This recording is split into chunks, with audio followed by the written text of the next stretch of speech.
Tak krásne dobré ráno vám prajem. Dneska máme tretí deň v našej ceste po Kanade. Upgrade, včera došiel bratový batoh, takže už máme konečne batohy, už je všetko v poradečku. A momentálne ideme na raňajky, alebo respektíve už sme boli na raňajky, tu máte niekde fotku, jak to asi vyzerá, ale také bídne, ale nevadí, kanadské, sladké. A teraz ideme na autobus a ideme 4 hodiny do Calgary, takže naša ďalšia zastávka bude Calgary. Poďme na to.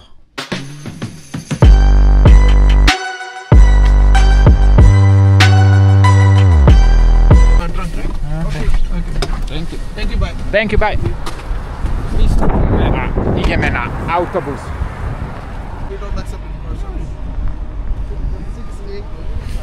Nastupujeme do Flixbusu a 4 hodiny do Calgary.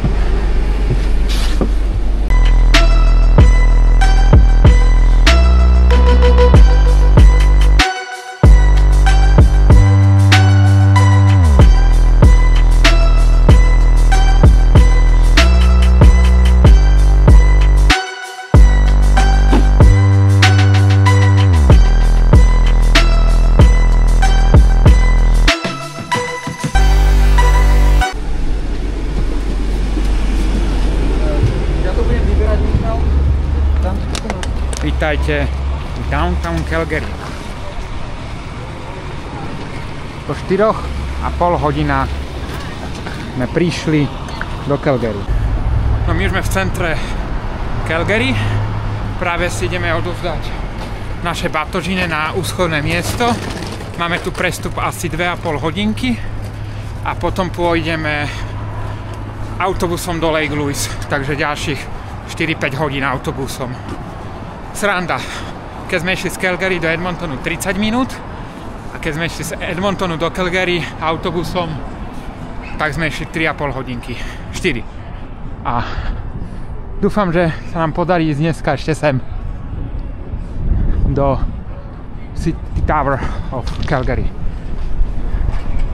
A takto tu môžete vidieť downtown Calgary. Ďalšia výšková budova. Tak my sme sa práve zbavili batožiny. Niekde sme ho v centre nechali za pár $. To je aplikácia, kde si môžete uschovať batožiny. Je to celkom dobrá aplikácia. Za pár $, si tam môžete nechať na celý deň, pol dňa batožinu a môžete sa prejsť po meste. My teraz ideme na tú väžu, čo som spomínal.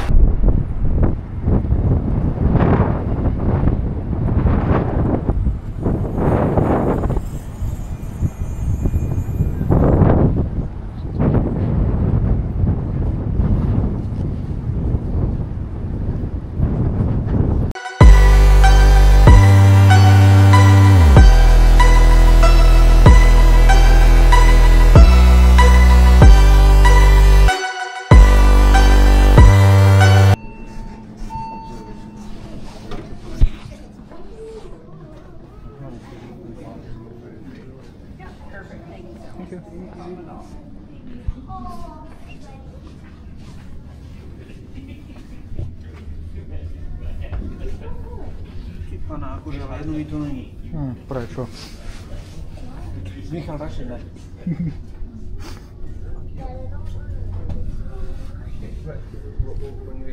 Krásny výhľad na mesto.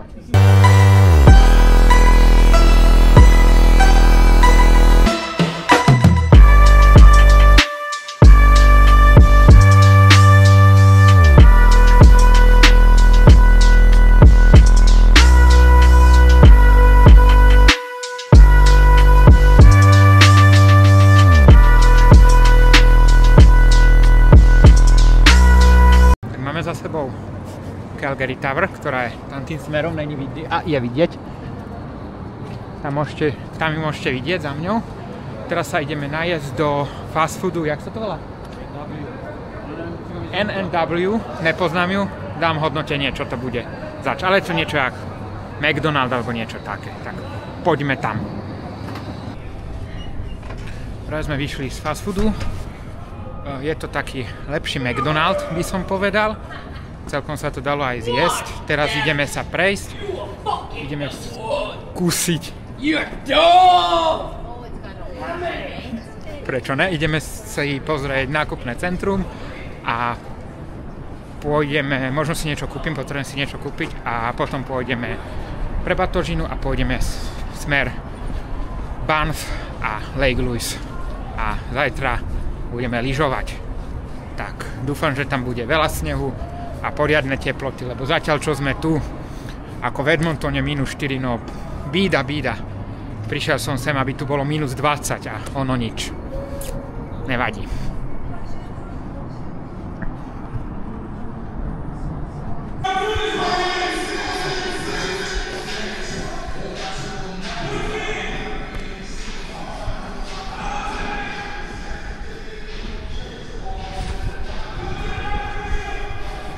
Máme batožiny a ideme na autobusovú zastávku vo veľkých úvodzovkách, prosím vás pekne.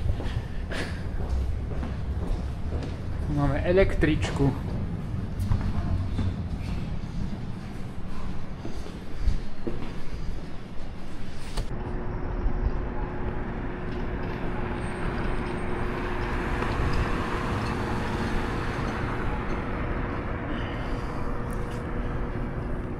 Takže my už sme na zastávke autobusu. No, či sme to netušíme, ale tam je nejaká značka, tak odtiaľ to by mal nám ísť autobus smer Banff a potom Lake Louise, čo bude tak 4-5 hodín. Ide nám to 14:35 a 6 alebo pol 7 mali byť na mieste. My už sedíme v autobuse. Nakoniec prišiel s 5-minútovým meškaním, ale prišiel a na trošku inú ulicu, ale tak nevadí. Hlavne to, že sedíme v autobuse, ako môžete vidieť, nikto. Ideme ešte na Calgary Airport, na letisko, kde zoberieme viacerých a pokračujeme smer Banff a Lake Louise.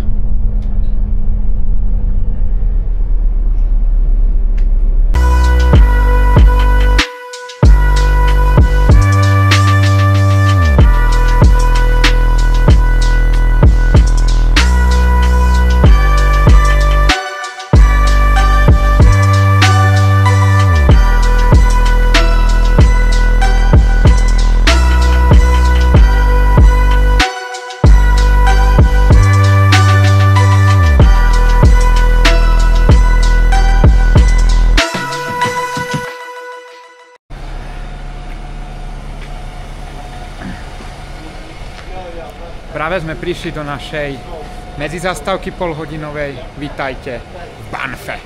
Poďme si pozrieť Banff.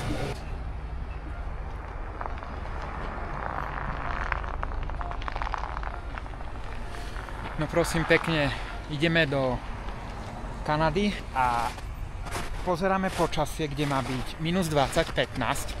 Týždeň dozadu bolo a my sem prídeme a tu je -5. V Lake Louise budeme mať -7, ale tak dúfam, že sa to trošku vylepší, mohlo by, lebo som pozeral počasie, že tak okolo tých -15 až -20 v noci by mohlo byť. No ale čo najpodstatnejšie, a to je, prosím vás pekne, tu není sneh. Ja sa sem trepem až z Európy, kde tu očakávam minimálne aspoň 8-9 metrov snehu, čo tu tak býva, a ono nič. Ono tu je sucho. Momentálne sme v Banffe a tu je proste -3 stupne, to je šialené.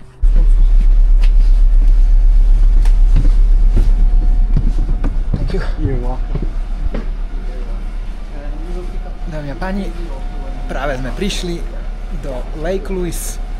Je tu trošku viac snehu ako v Banffe, takže dobre. Tu máme hotel. Hotel sa volá Lake Louise Inn. My sa blížime na náš hotel, na našu izbu respektíve. Poďme sa pozrieť donútra, ako to tu vyzerá. Je to tu taká maličká miestnosť, kde tu je posteľ číslo 1, respektíve gauč. Tu je posteľ číslo 2. Tu spím ja, alebo môj brat, to sa ešte rozhodneme. Tu máme potom ešte takto nejaký ukladací priestor maličký. Tu máme televízor, nejakú komodu. Tu máme No, skriňu na odkladací priestor, kde je ventilátor, keby tam bola asi zima alebo teplo, neviem. A tu máme kúpeľňu, tu máme toaletu, tu máme takto zrkadlo, tu som opäť ja a tu máme ešte takto vaňu. To je asi všetko z tejto izby, celkom fajn. Aj keď sem náhodou niekedy pôjdete, tak v Amerike a je ich názvy posteľ, to je iná katastrofa, pretože toto, čo tu môžete vidieť, je double bed. Ja by som povedal, že to je jedna, ale tak nevadí. Keby sme chceli väčšiu, alebo respektíve manželská, sa tu u nich volá queen bed. Tak, keby náhodou sem niekto prišiel, alebo si niečo objednal, tak budete vedieť. Myslím, že nám to stačí tak, že upgradeovať nebudeme. Sú tu ešte tuším 2 voľné miesta, som sa pýtal, ale tak nevadí. Aj tak nám to stačí, aj tak tu budeme iba spať. My sa poďme ešte prejsť, tam už kameru neberiem, lebo mám tak 2%. Idem ju nabiť a vidíme sa pravdepodobne asi zajtra. Tak dúfam, že sa vám toto video páčilo a my sa vidíme zajtra. Čaute.